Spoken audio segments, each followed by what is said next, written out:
know I'm about to go in. Told me that I couldn't do it, but I gotta bring it back, so they're really numb with it. Let's go. Tell me where you're from, where you stay. Know I keep it lit from the coast to the bay. Peace on the right. If you guys are sick of wasting money on packs, go check out my sponsor. They offer the cheapest and most reliable way to buy coins straight from the source. Use code MAZE at checkout for 15% off your entire order. Hello and welcome back to the channel, everybody. Before we get into the video, I just want to apologize for not uploading the past few days. The reason I was not able to upload is because I spent a majority of my weekend live on Twitch. I was live on Twitch for about 30 hours this weekend, so I didn't have much time to edit and upload any videos, but I'm going to make it up to you guys. We are doing a 5-part weekend league recap this week. Yes, 5 parts starting tonight, and I know it's late as shit. So for some of you guys, it might already be tomorrow morning, but it's late as shit for me. We're still getting it out, and it's going to be part 1, games 1 through 5 of my weekend. If you guys were in the streams this weekend, you know we played 2 weekend leagues. So I'm going to be showing you guys my personal accounts weekend league on my main account right here. And then I'm going to be uploading some games from the other weekend league and some full games from my main account on my second channel. So go shoot it a follow. Now, as always, before we get into the games, we're going to go over the best comments of the day. The first one coming from Benjamin Perez, who let me come back 24 points on him in the second half. He said, "Shit, that's me," on my last video. I'm sorry that happened to you, Benjamin, but I'm glad you could be a good sport about it, man. And the second comment coming from Andrew Clow, who said, "I love Maze more than my biological father." And I think that's perfectly natural. Andrew, Daddy loves you.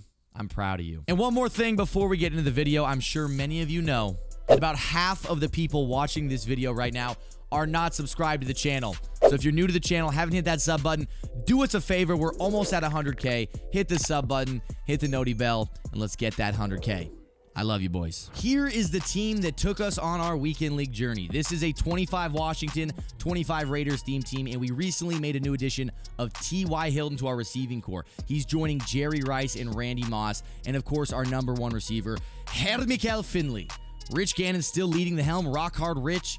A lot of people talk shit on him. I don't know. I kind of like Rock Hard Rich. His release might not be the best, but I still feel like Gannon is probably the best quarterback for my offense, mostly because of Hot Route Master. Once there's a new quarterback that gets Gunslinger and Hot Route Master, we might think about replacing Gannon.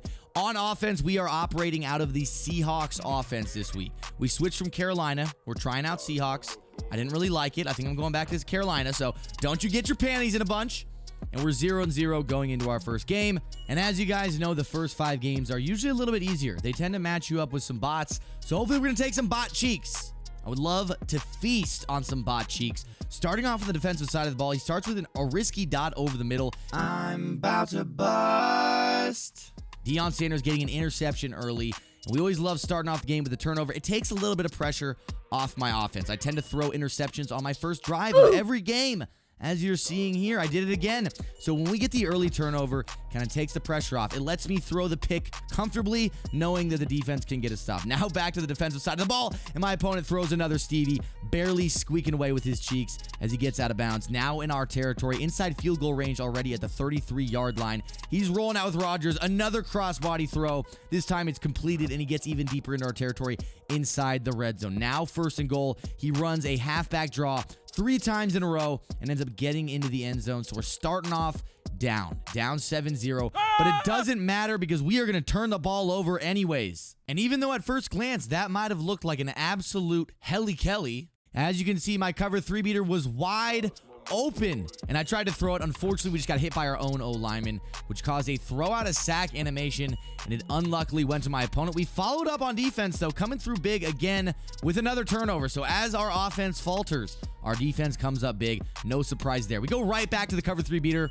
It's looking like an absolute laze. This time, Gannon connecting, delivering the ball right on the money to the brand new T.Y. Hilton. Keep in mind, this is my first game I've ever played with him, so he's already making his presence felt. Then the defense follows up with a great stop of their own. So now it's a tie game. It's our ball. We kind of got the advantage again, and this time we're not going to mess up. Jermichael Finley on the sideline, toe tapping, getting inside opponent territory. And from the 13, it's T.Y. once again. So our first 2 touchdowns of the game, and our only 2 touchdowns of the game, go to the brand new wide receiver, T.Y. Hilton. Your peer has conceded the game, and now we are 1-0 getting into game 2. As for the last game, that was our first game in Seahawks playbook, and I don't know if you guys could tell, but the scheme was slightly different.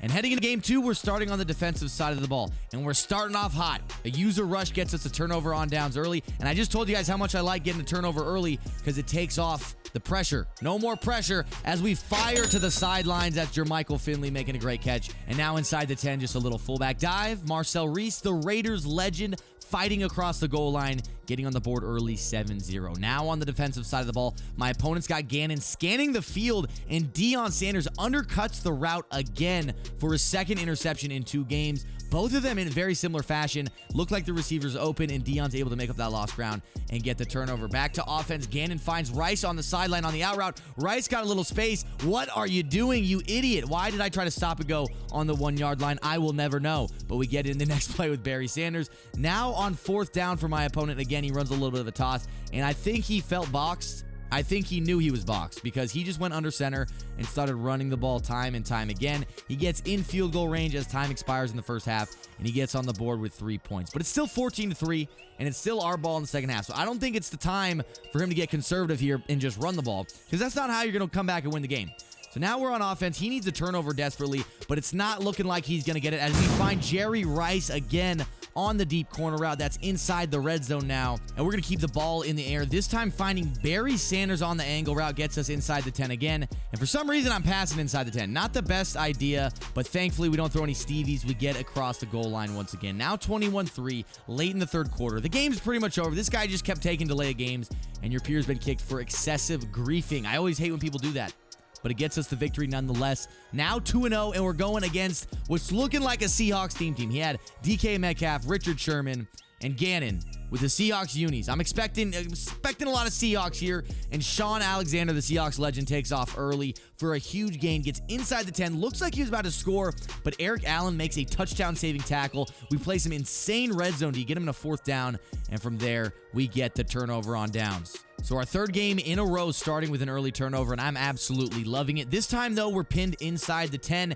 but 99 speed. Gannon says no more. A 20-yard rush as he scrambles up the sidelines and gets us out of that risky territory. Now we can comfortably pass. We can comfortably drop back and not really worry about taking a sack. Pause. But some stingy defense puts us in a 4th and long, and we're looking for triangle. Looks like he was going to be open, but the coverage ends up sticking, and even though Jerry Rice made an amazing catch, it was a little too far out of bounds, and we give him the ball right back. So now his ball starting in our territory, already in field goal range, and we're in the second quarter. He's driving 2nd and 11 from the 17.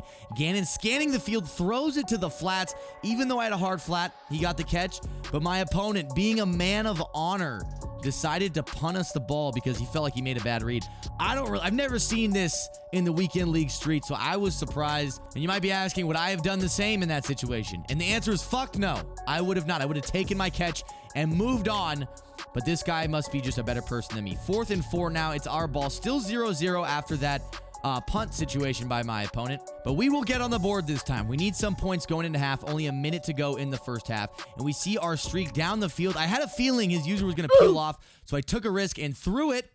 But I got cheated out of my mind. As you can tell in my face, my drunk face, that I was not happy. 23 seconds to go, and I got cheated out of 7 points. So we still got time. We still got a couple timeouts. We find Jermichael on the sideline, and it gets us in field goal range. So we do get on the board. We get the points we needed, but I'm still not happy that we missed out on those 7 points from that touchdown. But going into the second half, it's our ball, and if we can get 7 here, this game might as well be over. We see our streak splitting the cover 2. That's Jerry Rice making the catch, and that's going to be an 80-yard touchdown coming out in the second half, and that's a 2-possession lead now, 10-0. We followed up with a user lurk, and now the floodgates are open. It's 10-0. We're already in his territory, and if we get another touchdown, it's a 3-possession lead in the third quarter. That might as well be GG's, son. 2nd and 21, a playmaker laser to Randy Moss gets us a first down. Now 2nd and 10 from the 30, and we go over the middle. We're just dinking and dunking now. We got the power. The ball's in our court. So I'm taking my underneath. I'm playing well, and all we need is 7 points. A diving catch by Jermichael Finley gets us to the 1, and I am going to run an inside zone. I'm not passing this time. And we get the touchdown, now 17-0. This guy just wanted to stay in the game. I mean, I'm not mad at him. He punted. He showed me he was an honorable man, but he's just throwing a couple Stevies out there, and that's okay. We get another interception, and I think that's going to do it for the game.